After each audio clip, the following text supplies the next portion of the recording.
New tonight on KGW News, newly obtained dash cam video of a Washington father just days before police say he killed his 3 daughters. Last of Deckard, first of Travis.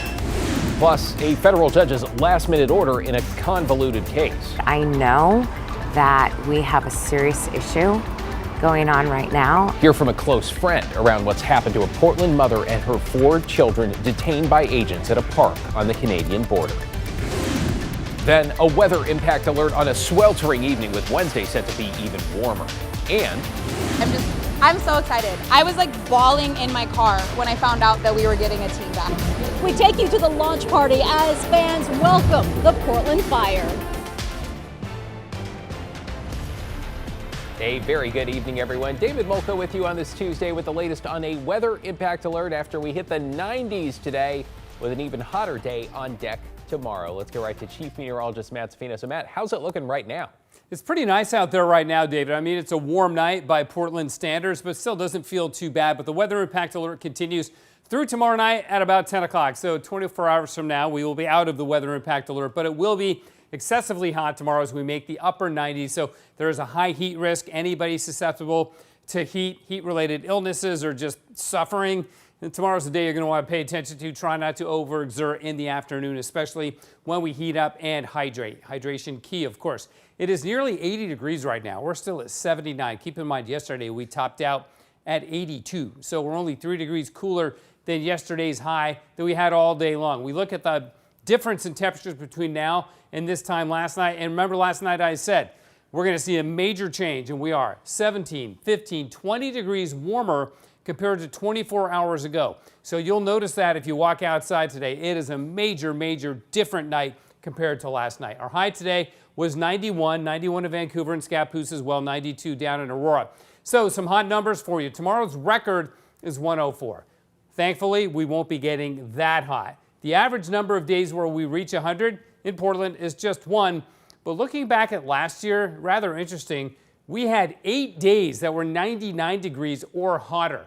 We won't even get that hot tomorrow. So last year, by comparison, was a lot hotter than what we're doing so far this year. But again, it's a warm night. We'll drop into the 70s. We don't drop below 70 until about 4 a.m. Bottom out around 67, which is really warm for us. The record is 70 for the warmest morning on Wednesday, and then we begin to ramp back up, and we are headed close to 100 degrees. I think valley temperatures will be between 95 and 100. Some in the valley, maybe McMinnville, maybe Salem, will probably reach 100. Portland will top out at about 98 degrees before we begin to cool off tomorrow night. David? Yeah, looking forward to the cool down. Thanks, Matt.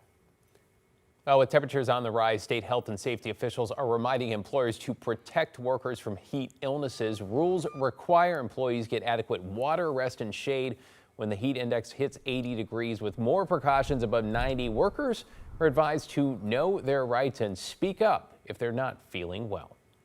That you say something immediately. Sometimes people are hesitant to do that. They think, I'm strong, I can't be feeling this way. The risks are too high. It's absolutely critical that people say something, and if they're not feeling well, report it to the supervisor so that they can take the rest they need in shade and possibly receive the medical care that they need. The new rules came into effect after the 2021 heat dome that killed nearly 100 people across the state, including at least 1 farm worker.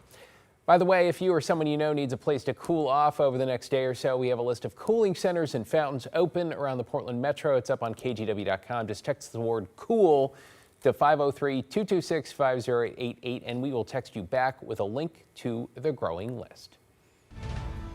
In Central Oregon, we are keeping a very close eye on the Cram fire. It's burning northeast of Madras, which in the last 24 hours has doubled in size. We're talking more than 40,000 acres, and it's still 0% contained. This is a time lapse, the fire from just the last 6 hours. Governor Kotek has greenlighted more resources with task forces from outside Jefferson and Wasco counties now on the way. Roughly 300 people are now in the level 3 go now evacuation zone. That is the mass of red on this map here. Those evacuations cover parts of both Jefferson and Wasco counties. They're getting close to the town of Madras and on both sides of Highway 97. That highway remains open, at least for now. In an update this evening, a judge has now granted an emergency order preventing the Portland mom and her 4 kids detained at a park on the Canadian border from being deported. Alma McCarty's been following the story since last week and spoke with a family friend following that ruling. Alma? Yeah, David, this means that the mother, father, and grandmother, who are all originally from Honduras, will stay in custody in Washington for now. Their 4 children, who are U.S. citizens, are back in Portland with a guardian. There's all these crazy things that have been going on, and you hit so many roadblocks. At least one obstacle cleared for now, with a federal judge in Seattle granting a temporary restraining order on Monday, stopping the feds from removing Jackie Merlos and her family from the court's jurisdiction. As family friend Mimi Letnich puts it, this move came just in time. The kids, as we understand it, they were all at SeaTac Airport. And so we got a call in the afternoon asking if we would like to come get the children. All 4 U.S. citizen children under the age of 10 now safe in Portland.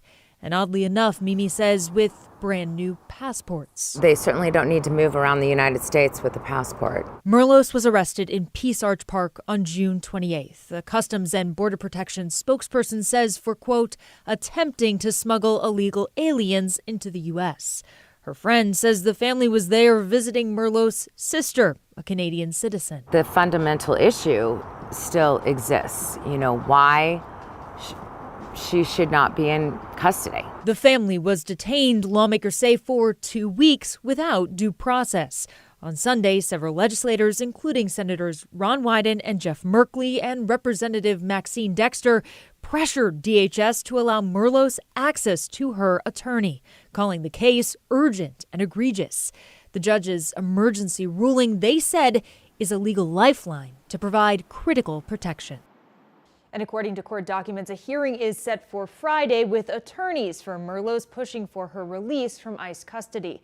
In the judge's emergency order, she wrote that Merlos has purportedly accepted a voluntary return to her country of origin, but she expressed doubt that the voluntary return was signed and, in fact, voluntary. David? Yeah, thanks, Alma. Appreciate your reporting and that update tonight. To get you caught up on tonight's other headlines now, new video obtained by our affiliate shows Travis Decker just days before police say he killed his 3 young daughters outside Leavenworth, Washington. Decker's in the white shirt in the video leaning on a truck. We'll show you that again. This is from late May when police in Chelan County responded to a fender bender. They say Decker hit another driver and was cited for no insurance and following too closely.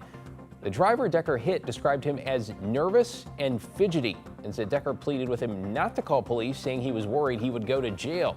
Decker was also tied to a hit and run earlier that month, but that driver did not press charges. The manhunt for Travis Decker continues. In Idaho, the firefighter injured in last month's deadly ambush near Coeur d'Alene is now out of the hospital. This is video showing David Tisdale receiving cheers and giving a thumbs up there as he's wheeled out. He was transferred to a facility in Colorado for further treatment after he suffered a gunshot wound that collapsed his lung. 2 other firefighters were killed. The department says Tisdale still has a long way to go, but it is optimistic he will make a full recovery. And a fire damaged an abandoned home in northeast Portland is now being demolished. The house on northeast Killingsworth and 15th had attracted squatters and multiple fires over the years.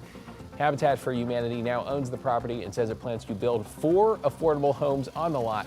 Construction there set to start next year. I am so excited for Portland to have a team and have another go at this because I know it is going to be great.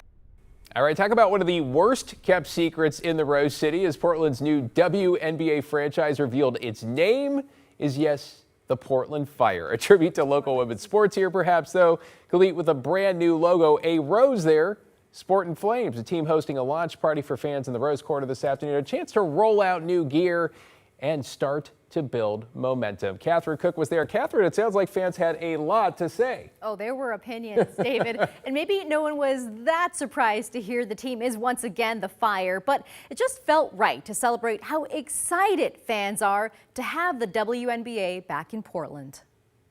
Outside Moda Center, fans put up with the heat to embrace the Portland Fire. Portland! Portland! Portland! Portland's new WNBA franchise made it official Tuesday, revealing their team name and logo. See what they did there with the rose and the flames? I really like it. The Fire is the same team name Portland went with 25 years ago during its first and short-lived run in the league. That's a bummer for some folks. They kind of just were lazy about the name, if I'm honest. I thought it was an opportunity to be really fun, and that's fine. I know he has opinions on it, but I like it. I really like the logo. I think it's really cool. Were there other options? Sure. I would have done Portland Swifts, but I think I'm going to embrace it. Speaking of embracing it, Yeah, 2002. Erin Sloan wasted no time dusting off her throwback merch. She's waited 25 years for the Fire's return. It's like the Portland Fire. I was in like 5th and 6th grade when I went to all the games. I'm so excited. I was like bawling in my car when I found out that we were getting a team back. We're going to bring the city a championship ring. That much I do know. As fans warm up to the Fire's name, I kind of like it, but I don't know how I feel about it yet. the littlest embers can't wait I like that they're women and I'm a woman. to see them in action. I like the enthusiasm and the opinions, of course. Okay, they've got the name, they've got the look. A lot still needs to happen to get this together, right? Definitely, David, the Fire still needs a head coach and, well, a roster. But we are told that they will be ready to go by the time the WNBA kicks off their next season in May of 2026. 2026 will be here before we know it. Thanks, Catherine. You know what? I know no matter what the name is, the city will get behind them, right? Absolutely. We all will, right? It's part of yeah. our future. I'm excited. Thanks, Catherine. We also heard from the team's new interim president, former Nike exec Claire Hamill. And while there's a lot on her list, of course, today was about a nod to the past while celebrating the future. I think the colors will be fresh. I think bringing in the fire pink, brown, all the colors that you're seeing, the blue. It's going to feel like a brand new, fresh brand. Same name, brand new face. There's going to be a lot of opportunity to bring talent in. There's a lot of free agents this year. The timing is great. The photo you saw earlier, Inky's son, the president that was there for a short time and then left. Claire Hamill now running the show. So far, the Fire have racked up more than 11,000 season ticket deposits.